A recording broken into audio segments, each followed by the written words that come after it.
Wyoming, 1887. Caleb Whitfield had built the fence around his 80 acres 3 times over. Wind took it, cattle leaned on it. One bad winter buried half of it under snow he had to dig out with his own 2 hands. He was 34, unmarried, and the only company he kept most nights was the sound of his own boots on the porch boards. He had land. He had a house he'd raised beam by beam, and he had learned, slowly and without ever saying it out loud, that a house built for one person echoes different than a house built for a family. He told himself he didn't mind the echo. He told himself a lot of things. The town of Larkin sat 6 miles east, close enough for supplies and church on Sunday, far enough that Caleb could go 2 weeks without speaking to another soul if the weather cooperated. He liked it that way, or he'd convinced himself he did. But there was a particular kind of quiet that settled into a man's chest after enough years alone, and Caleb carried it the way some men carried an old injury, favoring it without noticing until someone else pointed out the limp. I want to stop here for just a moment.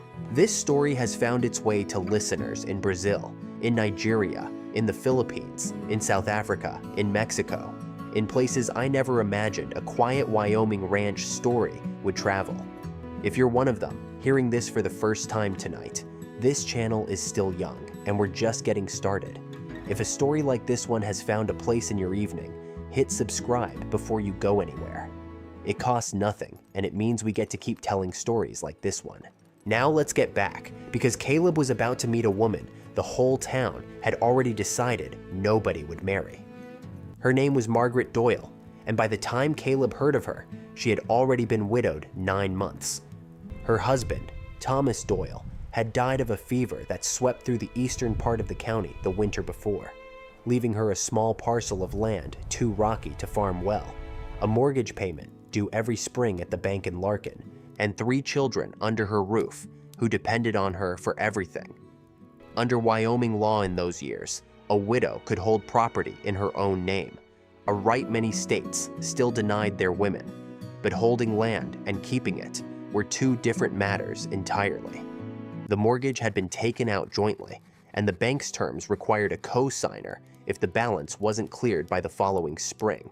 Margaret had no brother nearby, no father living, and a set of in-laws who had made it plain at the funeral itself that they considered her situation her own burden to carry. The town had opinions about that burden, and the town was not kind with them. At the general store, at church, in the low murmur that followed Margaret whenever she walked in for flour or thread, the sentiment was the same. A widow with 3 children and a debt she couldn't clear alone was, in the arithmetic of Larkin's gossip, simply too much for any man to want. Not unkind exactly, the way the town saw it. Practical. A rancher needed a wife who could work beside him, not one already stretched thin, feeding 3 mouths that weren't his.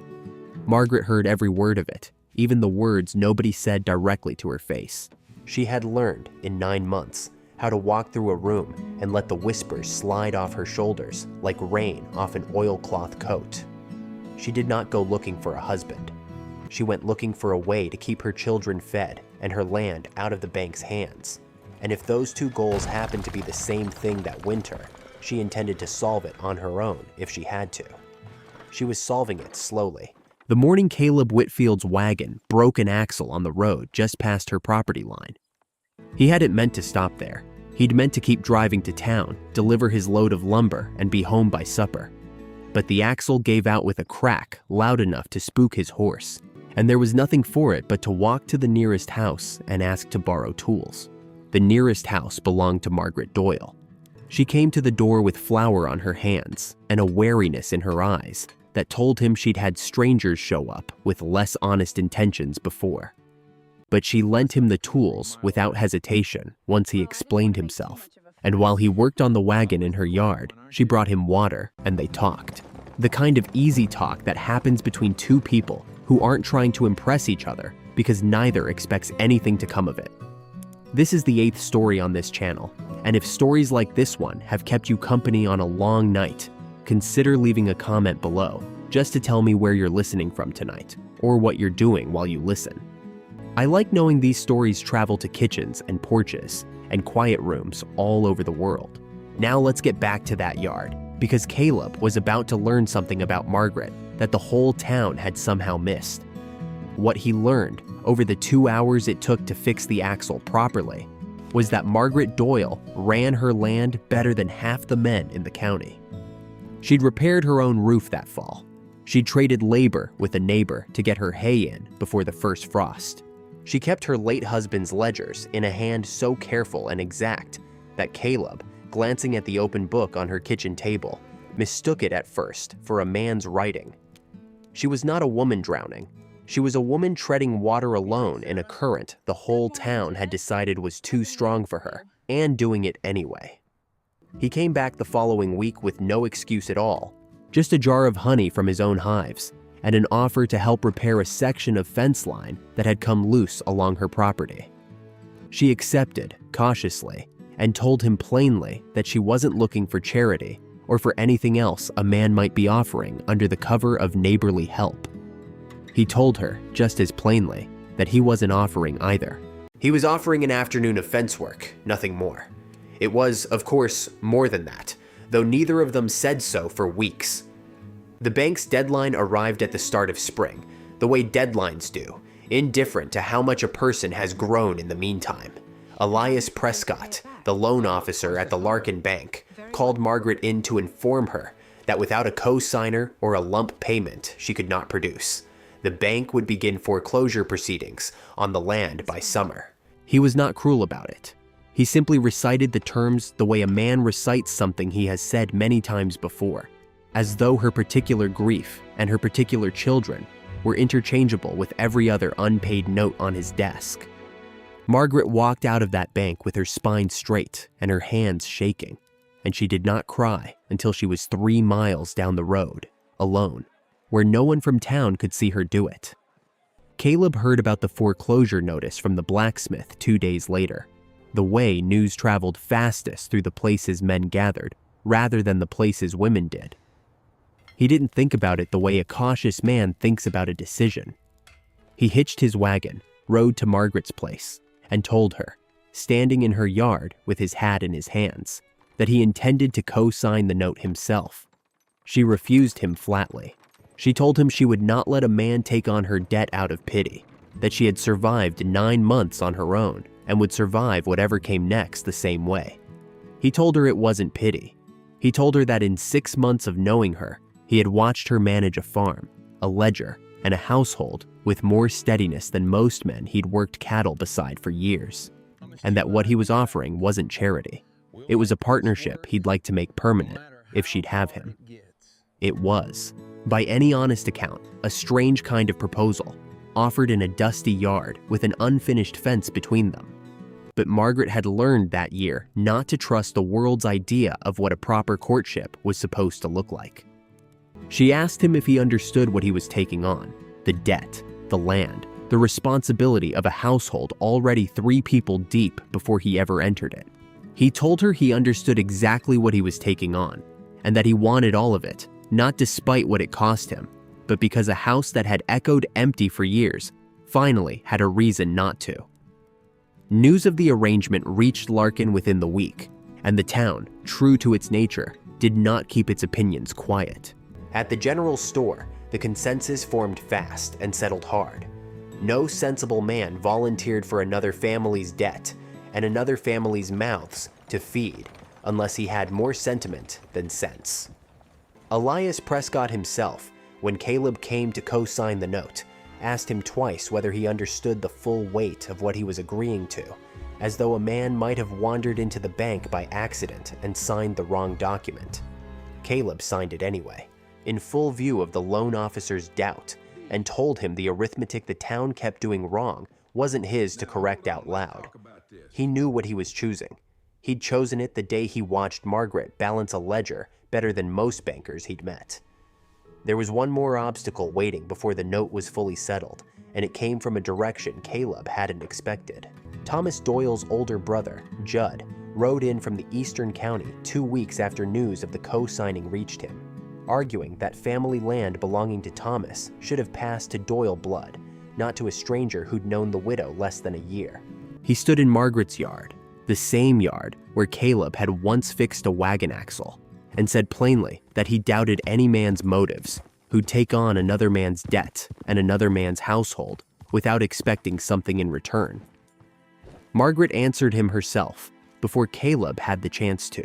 She told Judd that the land was hers by right under the law, that she had held it alone for 9 months without a single offer of help from Doyle blood, and that she would not be lectured about motives by a man who'd waited until there was a working ranch worth arguing over before he found his way to her door. Judd left without the argument he'd come for, and he did not return. Caleb never mentioned the visit again, not out of avoidance, but because he understood, watching her stand her ground in that yard, that Margaret had never needed defending nearly as much as the town assumed. What she'd needed was someone willing to stand beside her while she did it herself. They married quietly that spring, in the same small church where the town had whispered about her for the better part of a year. And if any of those whispering voices attended the wedding, they had the sense to keep their opinions inside their own mouths that day. Margaret's late husband's children, still too young in those months to fully understand what the world had asked of their mother, were present, cared for, and provided for from that day forward, though the particulars of their daily life belonged to the quiet of that household and not to the gossip of the town. The first year was not easy. Debt did not vanish because two people decided to face it together, and a blended household carried its own weight of adjustment that neither of them pretended was simple. But Caleb kept the fence mended, the mortgage paid down a little further each season, and Margaret kept the ledgers in that same careful hand, now recording a household that had grown rather than one merely surviving. By the second winter, the mortgage was cleared. By the third, the 80 acres and the rocky parcel beside it had become one working ranch. The fence line between them long since taken down, because there was no longer any reason for it to stand. 5 years later, the same wagon road that had once broken an axle in front of Margaret's old property carried visitors up to a house that had been added onto twice, wide enough now for a family that had grown into something the whole town once swore was impossible. The porch Caleb had built alone all those years before had new boards mixed in among the old, and the sound of it under boots was no longer an echo. It was simply the sound of a home with people in it. Elias Prescott, the same loan officer who had asked Caleb twice whether he understood what he was signing, came out to the ranch himself that 5th spring, not on bank business, but to see for his own eyes what had become of the note he'd once been so certain would fail. He walked the fence line with Caleb, admired the herd grazing where a rocky, half-useless parcel had once sat idle, and admitted, in his own quiet way, that he had misjudged the arithmetic of the whole arrangement from the start. Caleb didn't gloat over it. He simply shook the man's hand and offered him coffee, the way he'd learned from Margaret that most disagreements settled easier over a full cup than a raised voice. Margaret still kept her ledgers in that same careful hand, though the numbers in them told a different story now, one of a ranch that turned a fair profit most seasons and owed nothing to any bank in Larkin. And on quiet evenings, when the work was done and the light went gold over the fields, Caleb would sometimes stand on that porch the way he used to stand alone, except now Margaret was usually beside him, and the quiet he'd once carried like an old injury had become something else entirely, a kind of peace he hadn't known to hope for. Back when he was fixing fences, no one would ever lean on but the wind.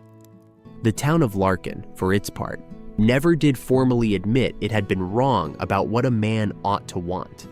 It simply stopped talking about it, the way small towns do when a thing they doubted turns out, year after year, to be working exactly as it shouldn't have. I think about Margaret sometimes, and about how much of what the world calls too much is really just a measure of how little room most people leave in their own hearts. She wasn't too much for Caleb. She was, as it turned out, exactly enough, debt and all, and he never once looked back on that dusty afternoon by a broken wagon axle as anything other than the day his house stopped echoing. If there's a lesson in it, maybe it's only this: the load someone else calls unbearable might just be waiting for the one person willing to carry it beside them, not instead of them. That's the story tonight. and I'm glad you stayed to the end of it.